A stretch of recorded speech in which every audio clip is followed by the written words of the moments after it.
Hey everyone, welcome to the first episode of XtinctHeD's video game reviews. In the past year I've been posting videos on YouTube of my video game collection and my weekly finds, but I've hardly ever showed you gameplay. So in this new series I want to talk to you about how a game plays. For my first episode I wanted to pick something special. I could start with something famous like Castlevania Symphony of the Night or Suikoden, but I wanted to start with something that not everybody knows or hardly anybody knows. So my first pick is Girl Zone.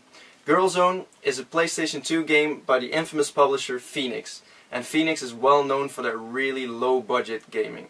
So join me and see if this game is any good. The game starts with the Phoenix logo, and in my opinion this is quite a nice and flashy animation, so we're off to a good start. The main menu lets you choose between play game and options, but changing anything in the options has no effect on the game at all, so they could have just left that out. For instance, there's a rumble on-off function, but the game doesn't have any rumble. The game consists of 10 minigames, and if you've completed all 10 of these you get one extra minigame. In my quest to show you these 11 minigames, I'm gonna start with Fashion Planet. Every time you pick a level, you get a picture of the girls going to that planet, and after that the loading screen pops up. This loading screen takes over 25 seconds and is shown when loading a game or when going back to the menu, so you'll see this screen a lot. Every minigame starts with a specific set of instructions. In Fashion Planet, you need to change the outfit of the girls to score at least 1500 points. As you can see, you can pick from 4 different shirts, trousers, shoes and hats. However, I have no clue what outfit will score me enough points to pass this level, but I guess that's part of being a man. In the end, you get a score based on your outfit, and if it's good enough, you've passed the level. Out of the 11 mini-games in Girl Zone, 4 games use this same mechanic. Next to Fashion Planet, the one you're seeing now, there's Sea Fashion, where you can pick bikinis, slippers, etc.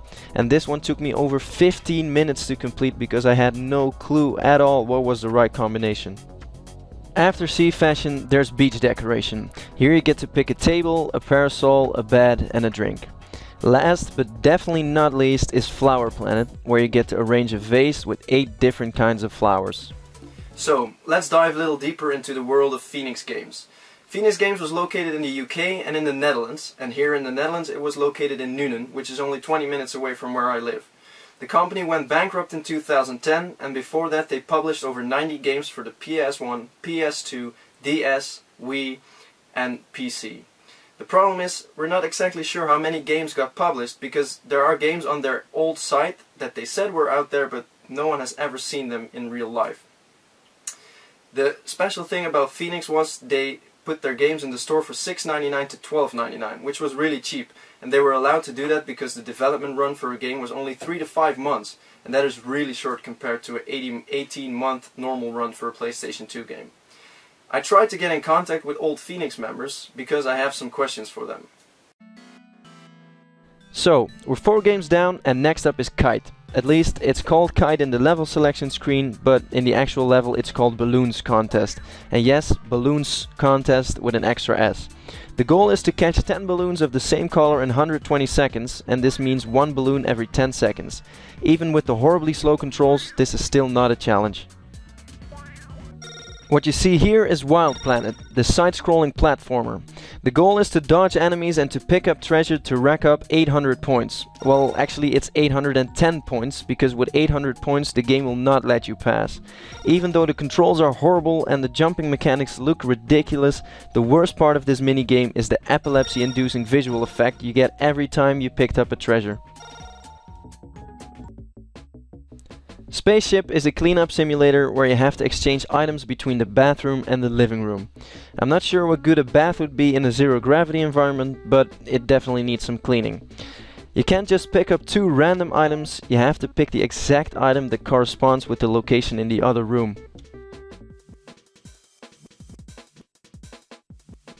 The first time I tried this minigame, it was impossible to finish. The amazing programming of this game allowed 2 items to be placed on top of each other, which prevented me from selecting them, so I couldn't finish the level.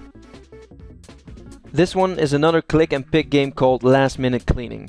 The instructions tell you that the spaceship is going to blow up and you need to get your essential belongings before it's too late. So, the first thing I picked up was the fire extinguisher, but as you just saw, those aren't the items we're looking for. A fruit basket, however, always comes in handy, I guess. And some slippers, yeah, why not? The other stuff you needed to complete this level were essential items like sunglasses and a towel. The reason why I'm trying to get in contact with these people is because they have really strange printing. For instance, Ocean Commander, which I have here, is an extremely rare game. I only know a handful of people who have this, and it's always the Italian version. And it's always sealed. Just a bunch of these popped up on eBay 1 or 2 years ago. Some collectors bought it. After that, we haven't seen a single copy. But only a couple months back, I got a message from someone and he had an English copy. That's the only known English copy around. And as far as we know as collectors, there's at least 5,000 minimum for a print run. So how did they do that? We have no clue. That's one of the things I want to know from them. Another reason why I want to get in contact with a Phoenix Group employee is to find out why they went bankrupt. Phoenix games did sell pretty well. Just check your secondhand store and you will find a Phoenix game. My theory is that they got sued by Disney or another party that was tired of them using their intellectual property.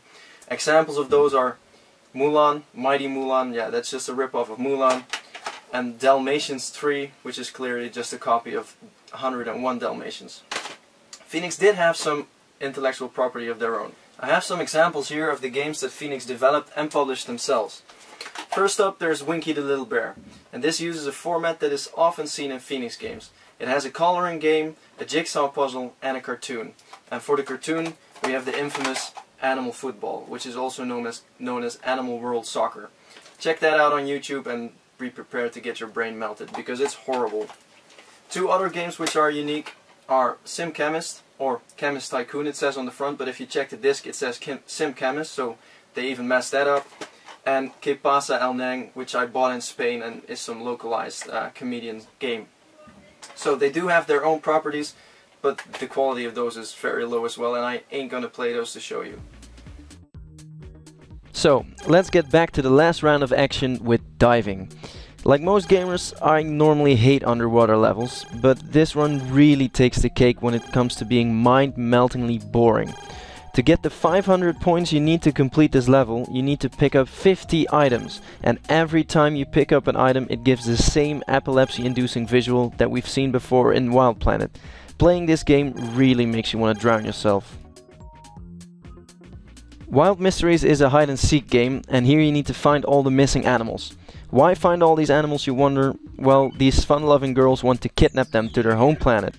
The fact that I can spot all the animals in one glance is not a promising start, and in my opinion an animal is not hidden when the game starts with the cursor on it. I'm not gonna bother you with the rest of this minigame, but trust me, I've completed all 3 levels and none of the animals were hidden, they were all in plain sight. Unlike the other minigames, the introduction picture of the bonus game shows no text. I guess the girls are tired from saving the galaxy in their best outfits and they don't need to explain what they're doing next. Also, at this point, I'm not really sure that an extra game is a bonus for anyone, but we're here anyway, so let's complete this game. The goal here is to connect all the stars to form constellations, and trust me when I tell you, navigating this cursor is a pain. The clouds around the stars basically give away what stars you need to connect, and there's no order in which you need to connect them, so basically you can't do anything wrong. When you connect the last stars, you get a congratulations and then boom, it's over. No credits, no nothing. So to sum it all up, Girl Zone is an atrocity. It's 11 minigames full of bad instructions, bad gameplay, worse programming, horrible music. It's no fun at all.